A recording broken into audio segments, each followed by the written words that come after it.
Nous sommes de retour sur le plateau de la Grande Team. Je ne sais pas pourquoi M. Begriago est très en joie ce soir. Ah oui. Peut-être qu'il veut avoir un carton rouge, mais je ne vous donnerai pas un carton rouge. C'est gentil. Parce que je veux vous garder encore sur le plateau. Le deuxième sujet de l'actu de ce soir, c'est Crasso. Il est à l'heure actuelle le meilleur buteur en Ligue 2. En France avec 15 buts. Vous l'aurez sans doute deviné, l'attaquant de Saint-Étienne, Jean-Philippe Croissot, puisque c'est de lui qu'il s'agit également au centre de notre actu. En fin de contrat avec les Stéphanois dès juin, on ne sait toujours pas de quoi sera fait son avenir. Alors, mesdames, messieurs, Jean-Philippe Croissot, est-ce qu'il doit prolonger son contrat avec les Verts? Yellow? Il n'y a pas de panneau, ça? Non, il n'y a pas de panneau. Je crois qu'il a eu, comme vous l'aviez dit tout à l'heure avec les statistiques, il a eu une magnifique saison avec les Verts de Saint-Étienne. Oui. Je pense qu'il a un peu la place de Seko Fofana dans cette équipe-là. Je ne parle pas du poste, mais de l'importance, de l'impact qu'il a dans cette équipe de Saint-Étienne. Il a porté le projet là. Maintenant, est-ce le moment de partir? C'est vrai qu'il y a de très belles équipes qui le veulent. Du côté de l'Allemagne, qu'on connaît, qui met très, très bien en exergue les nouvelles recrues et surtout Jean-Philippe Crasso. Je pense qu'il va pouvoir mieux s'épanouir du côté de l'Allemagne. Mais pour le moment, je préférerais qu'il reste encore du côté de Saint-Étienne. Henri-Joël? Bon, moi je pense que c'est le moment pour lui de partir. Il doit franchir un cap. Okay. Parce qu'aujourd'hui, quand on regarde la saison qu'il fait avec Saint-Étienne au niveau de la Ligue 2, c'est vrai, on ne dirait pas que ce n'est pas un championnat de haut niveau, mais je pense qu'il a besoin de plus pour pouvoir grandir. La carrière d'un footballeur, souvent, ça va très vite. Avec Saint-Étienne, il a montré de très belles choses. D'ailleurs, il est le meilleur buteur de la Ligue 2. Et parti, et il a bien parlé de l'Allemagne, c'est un bon championnat de transition pour surtout les jeunes joueurs. Et je pense que partir en Allemagne dans un club moyen lui permettrait encore de franchir des caps et pourquoi pas peut-être parce que quand on regarde un peu le parcours de certains joueurs, ils ont transité par exemple à l'Allemagne avant de connaître, je dirais, une grande carrière. Je veux parler d'Aubameyang qui est parti en Allemagne, ça a fonctionné pour lui. Dembélé qui est parti en Allemagne, ensuite ça a fonctionné, même si il n'est pas beaucoup épargné par les blessures. À l'heure, aujourd'hui, il y est. Je pense que peut-être après ça, même s'il est passé par l'Angleterre, il pourra rebondir encore. Ils sont nombreux comme ça à passer par l'Allemagne parce que là-bas, il y a ce football total là qui permet à presque tous les joueurs de véritablement s'épanouir. Donc moi, je le verrais peut-être dans un club moyen, peut-être un club qui joue l'Europe du côté de l'Allemagne pour continuer son ascension. D'accord. D'accord, Charles. Est-ce que Jean-Philippe Croissot n'est pas en train de faire monter les enchères avec Saint-Étienne?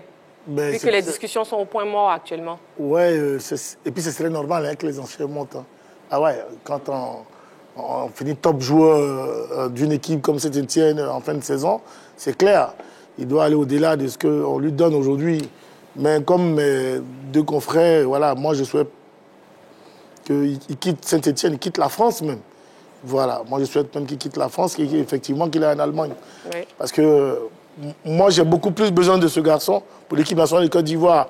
Parce que c'est le garçon qui depuis tout petit avait voulu toujours gagner une CAN avec l'équipe nationale de Côte d'Ivoire. Depuis le tournoi de Toulon, le tout petit et ses camarades, il rêvait déjà de gagner la CAN. Et donc, rester à Saint-Étienne ferait de lui généralement un numéro 2 ou un numéro 3 au niveau de l'équipe nationale de Côte d'Ivoire. Alors que s'il va en Allemagne, dans une concurrence farouche avec Haller et autres, moi je pense qu'il a toute sa place pour gagner. Et le jour qu'il aura l'attitude, la chance, comme on le dit, d'être titulaire, puisque lui, encore, il a l'avantage d'être bon dribbleur, jouer du pied gauche et du pied droit de la tête, il est vraiment complet. Moi, je pense qu'un championnat allemand, avec un bon petit salaire, un championnat milieu de tableau, oui. Une équipe comme Schalke et autres, pas tout de suite va jouer à Dortmund et autres. À Francfort. Parce qu'il y a des choix sportifs aussi qu'il faut faire pour pouvoir progresser. Voilà, parce que certains footballeurs ivoiriens, souvent, ils se trompent un peu, ils regardent tout de suite le blé, permettez-moi l'expression, le PQ, et puis ils veulent aller signer tout de suite. Et après, sportivement, on se retrouve un peu dans du dur. D'accord, Charles, tous ces compliments, Crasso, c'est pas parce que c'est votre neveu, j'espère. Non, au-delà du fait qu'il soit de ma famille, je ne parle du footballeur professionnel, non seulement que j'ai été, où moi j'ai fait des faux choix, je souhaiterais que voilà, ce garçon-là fasse des très bons choix, mais c'est surtout le fait que depuis qu'il est petit, il a envie de remporter une CAN. Et ça, quand j'ai su ça, je me suis dit, il faut qu'il quitte Saint-Etienne. Parce que, qu'on le veuille ou non, quand tu joues en deuxième division, c'est un peu difficile, n'est-ce pas? Donc, quand tu joues en première division, parce que les niveaux ne sont pas les mêmes. Si tu joues en première division en Allemagne, où des garçons comme Thuram, qui étaient des joueurs moyens, des garçons comme Kunku, qui au PSG, qui étaient des joueurs moyens, sont arrivés, et puis 1 an, 2 ans plus tard, ils font partie des meilleurs joueurs européens, sinon mondiaux. Je pense que ce garçon-là, s'il va en Allemagne ou bien il va en Espagne, il aura la latitude de devenir grand. Et puis bon, la Côte d'Ivoire va bénéficier de ce talent-là. Voilà un peu. D'accord. Begré Yago, vous, quelle destination vous pensez pour Crasso? Non, il faut regarder le profil du joueur. Comme Dago l'a dit, comme ils l'ont dit, l'Allemagne, c'est pas mal. Mais maintenant, comme je dis, il faut prioriser vraiment le sportif. Parce qu'on a une année charnière, il y a la CAN qui arrive. Si vous jouez dans un club où vous serez le banc, pour moi, ça sera difficile de venir en sélection. Donc, comme Dago l'a dit, pour le développer, pour qu'il puisse grandir au niveau footballistique, il faut trouver un club où il pourra jouer, où il pourra être de manière régulière, constante dans le jeu. Donc, je pense qu'aujourd'hui, pour lui, il faut trouver un bon club. Il faut trouver un bon club en Allemagne, même il faut trouver un bon club aux Pays-Bas, où ça joue au football, et permettre à ce jeune de rayonner. C'est un véritable buteur. Quand on voit ces matchs avec la sélection, il retrouve toujours le chemin des filets, parce qu'il est toujours bien placé, il sent le but. Donc aujourd'hui, pour lui, c'est de trouver un bon club, avec un beau projet sportif. Oui. Et puis après, il va grandir, il va se développer. D'accord. Jetons à présent un coup d'œil sur les statistiques de Crasso en région. Voilà, 15 buts marqués, 8 passes décisives, 2269 minutes jouées, 27 matchs, 5 cartons jaunes pour un seul carton rouge. Voilà. Est-ce que c'est un attaquant complet?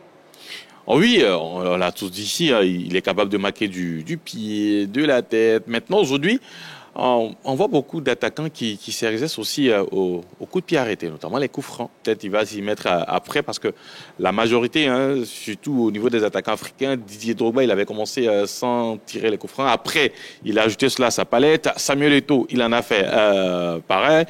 Donc peut-être lui, dans les années à venir, il va essayer d'ajouter cela à sa palette. Sinon, pour l'instant, voilà, il marque de la tête, il marque du pied, il sait contrôler parce que rares sont peut-être les attaquants, surtout les numéros 9, capables de décrocher, prendre le ballon, dribbler et aller au but. Mais lui, il arrive à le faire, donc je pense qu'il est complet. Maintenant, bon, c'est à lui maintenant d'ajouter d'autres palettes, notamment ces palettes des coups de pied arrêtés. Et là, il sera super complet. D'accord. Est-ce qu'il est bien parti, Yellow, pour le soulier d'or en Ligue 2? Je crois que oui, s'il reste sur cette constance-là, il pourrait être le soulier d'or. Là, je vois 15 buts, 8 passes décisives sur 27 matchs joués. C'est l'actuel meilleur buteur de la Ligue 2. Je crois qu'il est en pole position pour remporter ce trophée-là. Yago?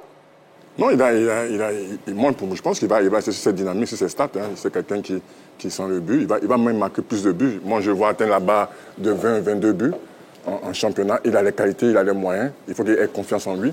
Et un joueur, c'est ça, c'est d'abord la confiance. Et puis après, tout se met en mouvement. Et moi, je pense qu'il peut marquer même 20-25 buts. D'accord. Très bien. Bon, il est temps à présent de passer au plus calé. Je sais que Dago Charles a envie de se venger par rapport à la défaite la fois dernière. Non, je ne suis pas rancunier. Pas rancunier, mais prêt pour une victoire ce soir? J'ai pas envie de danser. Bon, ben enfin, je vais essayer de te faire plaisir. Il n'y a pas de problème. On y va pour le plus calé.